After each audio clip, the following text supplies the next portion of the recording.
రాజధాని కట్టుకుంటున్నాం, 1,00,000 కోట్లు ఇవ్వాలన్నప్పుడు కాంగ్రెస్ చెప్పింది. ఇటువంటి పరిస్థితులు అవి కూడా అడగలేని పరిస్థితి.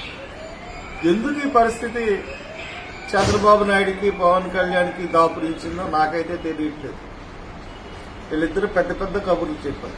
రాష్ట్ర ప్రయోజనాల దృష్టి వచ్చేటప్పటికల్లా అసలు మాట్లాడట్లేదు, ఏమీ చేయట్లేదు. ఆయన వచ్చాడు, సంపూర్ణ సహకారం. ఏంటి సంపూర్ణ సహకారం అంటే, ఆయనకి ఆంధ్రప్రదేశ్, మోడీ గారికి ఆంధ్రప్రదేశ్ అంటే చాలా చిన్న విషయం. అసలు మన మనసులో అనుకుంటున్నాడో ఏంటో తెలియదు. విభజన హామీలు ఏమీ నెరవేర్చలేదు. మరి 5 లక్షల ప్రజలను ఇబ్బంది పెట్టి ఎండలో తీసుకెళ్లి చూపించిన ఈ ప్రభుత్వం, రాష్ట్ర ప్రభుత్వం ఏం సాధించిందంటే ఏం సాధించింది. చాలా బాధపడుతున్నాం రాష్ట్ర ప్రజలు. హామీలు ఇచ్చి, దొంగ హామీ, ఈ రోజుకి ఒక్కటి కూడా నిలబెట్టలేకోకుండా ప్రభుత్వం పరిపాలన కొనసాగిస్తున్నారు చంద్రబాబు గారు. దానికి తందానా అంటూ పవన్ కళ్యాణ్ గారు వంతు పాడుతూ ఉన్నారు. ఇంకా వీళ్ళ ఒకళ్ళొకళ్ళు పొగుడుకోవడానికి తప్పితే ఆయన మీటింగులు అసలు అరచేతిలో స్వర్గాన్ని చూపెడుతున్నట్టుగా ఉంటున్నాయి చంద్రబాబు నాయుడు గారు. Long speeches. మరి చాదస్తం ఎక్కువైపోయిందో ముసలాయనకి ఏంటో తెలియదు, కానీ లాంగ్ స్పీచ్లు మాట్లాడుతున్నాడు తప్పితే విషయం ఉండట్లేదు. P4కి ఏదో చెప్పాడు. గొప్పోళ్ళు పేదోళ్ళకి ఎందుకు ఇస్తారు? చట్టం ఉందా? చట్టం లేదు.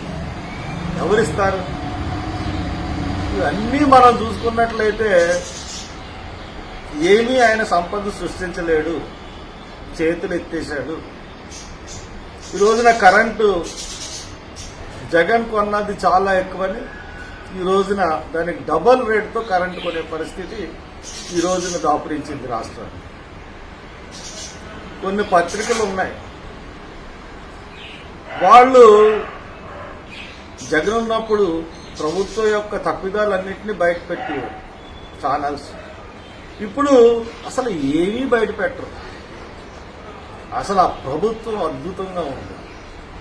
ఏం అద్భుతం, ఎంత దారుణంగా ఉంది. ఈ రోజుకి ఎప్పుడు ఆగిపోతుందో తెలియదు.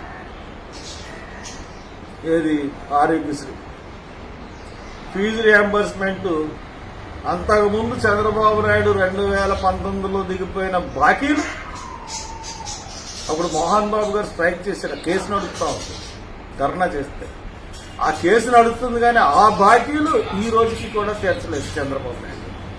ఆయన చేసిన బాకీలు నేనెందుకు తీర్చాలి జగన్ గారు? ఈయన చేసిన బాకీ తీర్చాలని ఈయన కూడా ఒక్క బాకీ తీర్చారు. ప్రైవేట్ కాలేజీలో ఉద్యోగస్తులందరూ హలో లక్ష్మణ అని గోల పెడతా ఉన్నారు జీతాలు. యాజమాన్యాలు చేతులు ఎత్తేసింది. మీరు ఇస్తేనే కదా వీళ్ళకి ఇవ్వాలి. ఒక పక్కన యూనివర్సిటీలు ఫీజులు పిండుతున్నాయి, ముక్కు పిండి వసూలు చేస్తాం. అది బాకీలు ఇవ్వరు. కాంట్రాక్టర్లు, చిన్న కాంట్రాక్టర్లు ఎవరికి కూడా డబ్బులు ఇవ్వరు. అంత పెద్ద కాంట్రాక్టర్లు. మీ రాజధాని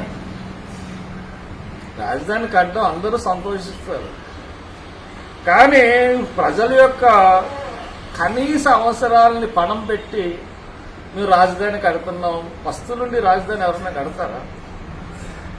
ఆకలి తీరిన తర్వాత రాజధాని నిర్మాణం కట్టాలి. మీరు విభజన హామీలు చదువుకోండి మళ్ళీ ఒకసారి. 1,00,000 కోట్లు మనకి రాజధాని కట్టుకోవడానికి సెంట్రల్ గవర్నమెంట్ హెల్ప్ చేయాలి. మనకి మీరు మద్దతు ఉపసంహరిస్తే ప్రభుత్వం కూలిపోయే పరిస్థితి. మరి మీరు ఒక్క బిల్లుకి మద్దతు ఇస్తారు, మళ్ళీ మైనారిటీలకి మేము చేశామంటారు. ఇలాంటి ద్వంద్వ విధానాలు పాటిస్తూ ఉన్నారు చంద్రబాబు గారు. ఇది మీకు మంచిది కాదు. రాష్ట్ర ప్రయోజనాల దృష్ట్యా మీరు చేస్తున్న ఈ దొంగ పనులు కట్టిపెట్టండి. ఈ దొంగ హామీలలో ఇచ్చి కంప్లీట్గా ఫెయిల్ అయ్యారు. అన్ని ఈ యొక్క హామీ కూడా మొత్తం హామీల్లో మీరు ఇచ్చింది ఏంటంటే ఒక సిలిండర్ ఇచ్చారు. మత్స్యకారులకి 20,000 ఎంతవరకు ఇచ్చారో అన్నది గ్రౌండ్ లెవెల్కి వెళ్తే కానీ తెలియదు. ఇచ్చామని చెప్తున్నారు. ఇంతకుముందు కూడా మీరు నిరుద్యోగులకు భృతి ఇచ్చామని అసెంబ్లీలో ప్రకటించారు. అది ఇచ్చారో తర్వాత చూస్తే ఒకరికి అందలేదు. అలాగే మత్స్యకారులకి ప్రోగ్రాం చేశారు కానీ కింద స్థాయిలో అమలైందో లేదో కూడా తెలియదు. ఇంత ఇదిగా ఫెయిల్ అవుతా ఉన్నారు. ప్రవీణ్ పగడాల ఆయన మాస్టర్ గారు చనిపోతే ఒక దొంగ ఇన్వెస్టిగేషన్ చేసి ఈరోజు కూడా పోస్ట్ మార్టం రిపోర్ట్ రిలీజ్ చేయకుండా నాటకాలు ఆడతాం. ప్రజలు, అన్ని వర్గాల ప్రజలు మిమ్మల్ని అసహించుకునే పరిస్థితి ఉంది. మిమ్మల్ని మళ్ళీ ఎలక్షన్ వస్తే మిమ్మల్ని ఎప్పుడు దింపేయాలా అని కూడా ఆలోచిస్తూ ఉన్నారు. కాబట్టి ఇకనైనా మారండి చంద్రబాబు.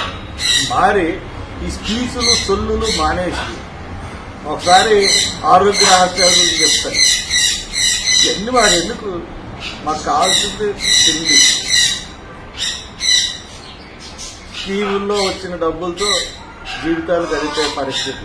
మీకు డబ్బు ఎక్కడి నుంచి వస్తుంది? పేదల దగ్గర నుంచే వస్తుంది డబ్బు. పేదలు మద్యం తాకుండా ఉంటే ఈ రోజున గవర్నమెంట్ గడిగే పరిస్థితుల్లో లేదు. ట్యాక్స్ పేయర్ కాళ్ళే ఎక్కువ రాష్ట్రంలో.